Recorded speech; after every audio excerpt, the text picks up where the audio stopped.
Watching Mike work was being exposed to the mind of, I think, a world-class player. Mike, between the years, was as good as anyone in the world. His ability to play the court, to play the ball early, to put a doubles return into the alley where someone would have to volley up.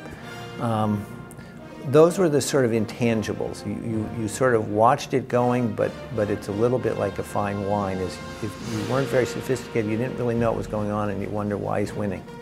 But if you really have seen the game, you know something's going on and it's just really fun to watch.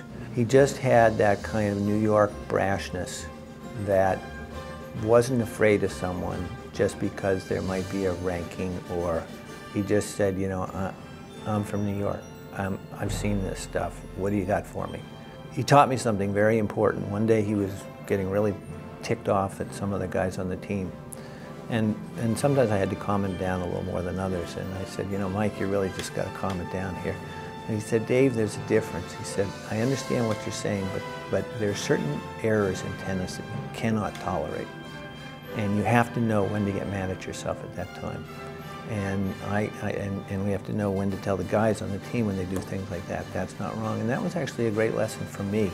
Happy for Michael, I'm happy for Andrew, I'm happy for Thomas Blake. It's a wonderful night for Harvard tennis. They've all been a credit to it and continue to be. So, happy night for me.